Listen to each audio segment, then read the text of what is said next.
Well, would you look at us back to 500 after mollywhopping the Philadelphia Phillies 2 games in a row? The Chicago Cubs improve back to 500 with a 9-9 record, and it had an offensive onslaught that must be talked about. And we'll also get you ready for that next series against the Mets. Can the Chicago Cubs take care of a struggling Mets team? We'll talk about it and then some right after this.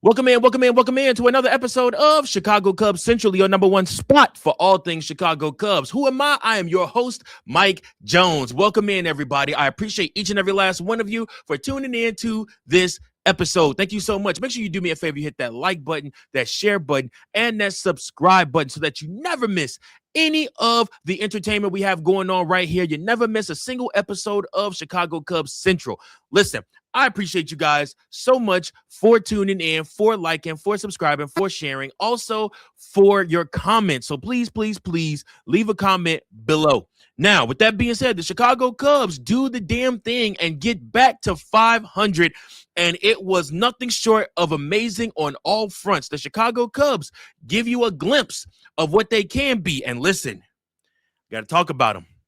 I got to talk about him because he's turning back the hands of time. He might have figured something out.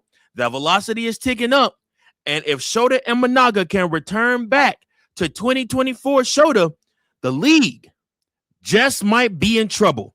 Shota Imanaga in this game literally gives up a home run to Trey Turner in the first. Past that, nada. Shota Imanaga goes 6 strong innings going up against these Philadelphia Phillies, even facing the front line, the danger zone, as I like to call them, with Trey Turner, Bryce Harper, Kyle Schwarber, and Ardolis Garcia.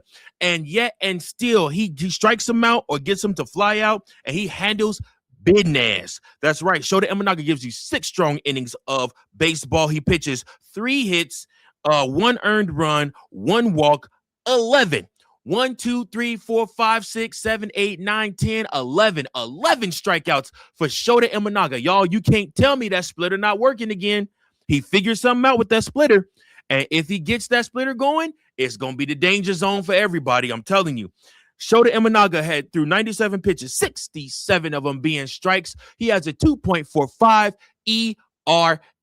Shota Imanaga, y'all, is the man again, at least for right now. And of course, he is your pick to perform player of the game in this one. Shota Imanaga, we needed a strong start from you. Honestly, I thought, and I said on yesterday's episode, that the Cubs are going to have their work cut out for him because they've always struggled against Jesus Luzardo. He has a winning record outside of today against the Chicago Cubs. However, in this game, the Chicago Cubs, Jesus Luzardo pitched 5 1/3 inning. He allowed 12 hits, 8 earned runs, 1 walk, 4 strikeouts on 98 pitches, 64 of them being strikes. He has a 7.94 ERA. Listen, the Chicago Cubs offense clicked in a way that I did not expect. I felt good about the offense after Nico Horner scored on a throwing error by Real Muto. And then, like I said, when the Cubs went up 3-1 in the third, I felt all right because I'm like, okay, Shota kind of doing this thing, but you know, a couple runs here and or you know, you're just the one Kyle Schwarber home run away from this thing being tied if they got somebody on base. So I'm like, man, we need to get a couple more runs. Then Nico Horner steps up to the plate and he knocks in another home run dead to center, 400 feet. Nico Horner puts one in the bleachers, his second home run of the year. And Matt Shaw scored off of that too. This Matt Shaw thing, it's kind of working. It's kind of working. You know, at the beginning of the game, I was kind of pissed at Craig Counsell. I'm like, bruh, you mean to tell me that you got Seiya Suzuki back, and instead of playing him out in right field, you'd rather play Matt Shaw out in right field for almost every day and have Seiya Suzuki just DH? I didn't like that. But listen, let me tell y'all something. I might have been wrong. Matt Shaw in this game had his handprints all over this game. Matt Shaw goes 3 for 4 in this game, scoring 3 runs, collecting 2 RBIs in this game. Y'all want to know who else I might have been wrong about? Dansby Swanson in this game collects another home run in this game for the Chicago Cubs. And I mean, like I said, he has kind of been figuring things out a little bit. He goes 3 for 5 in this game, scores 2 runs, hits a home run, collects 2 more RBIs. But again, if we're going to do this, and we're going to do this, we got to do it right. We got to give it up to the second baseman. That man is showing you why you signed him to that deal. 3 for 5 for Nico Hoerner. 2 runs scored, 1 home run, 5, count them, 1, 2, 3, 4, 5 RBIs for Nico Hoerner in this game. Nico Hoerner is batting .324 right now on the season. I mean, wow.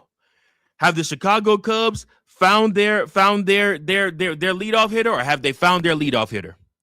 I mean, I'm sorry, Michael Busch. I'm sorry, but you are going to find yourself hitting way down in the rotation, probably, especially since you went 0 for 5 in this game, and Ian Happ also went 0 for 4 in this game. But my gosh, Nico Hoerner hitting leadoff for the Chicago Cubs has just figured it out, hasn't he? I mean, he has found himself in a groove, and he's either taking walks or he's knocking in RBIs.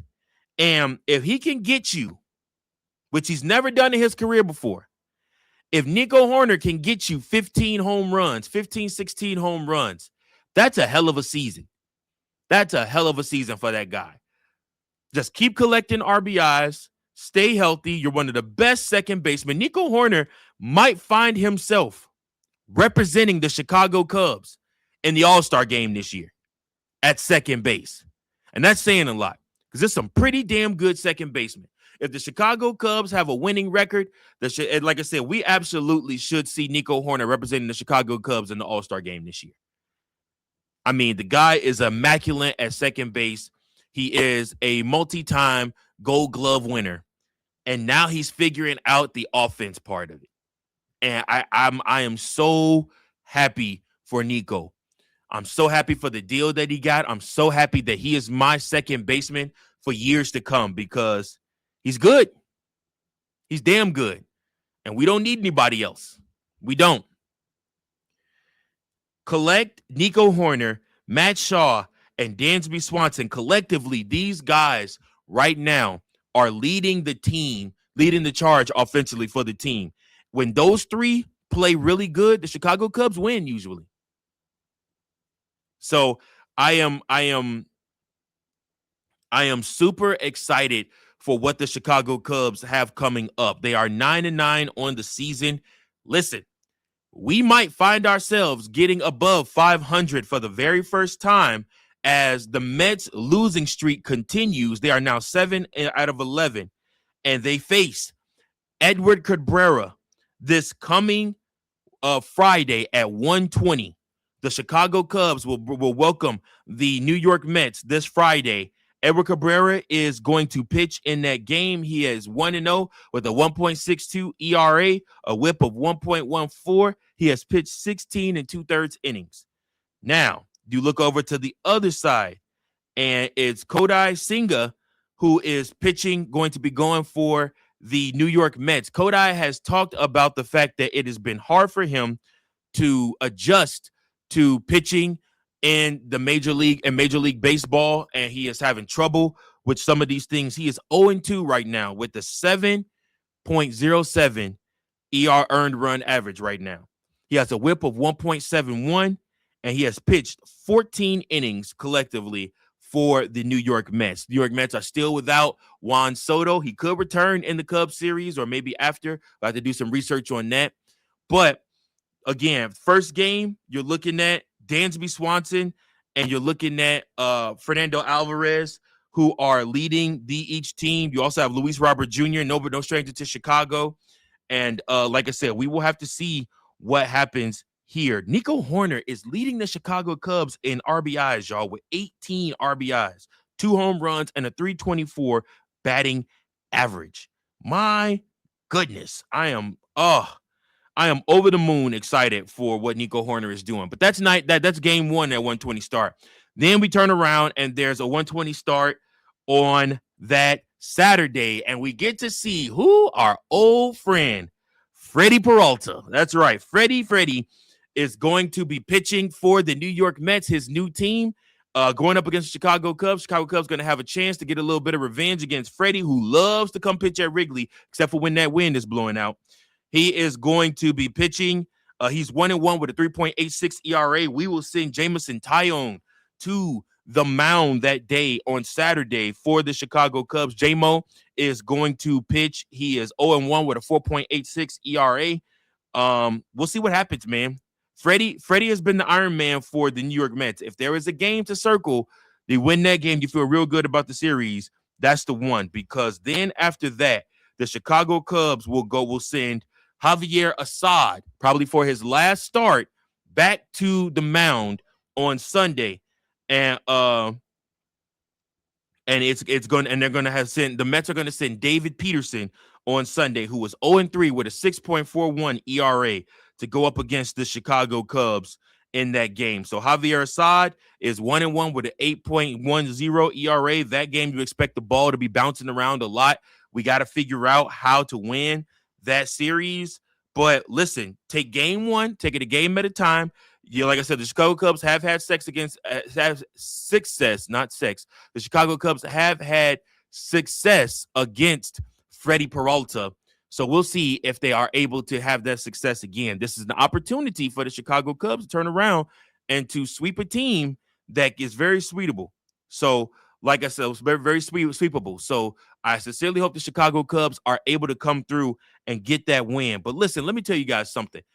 I am excited for what the Cubs are doing and what they are putting together. I think that we are going to be able to see some success here, and I'm excited.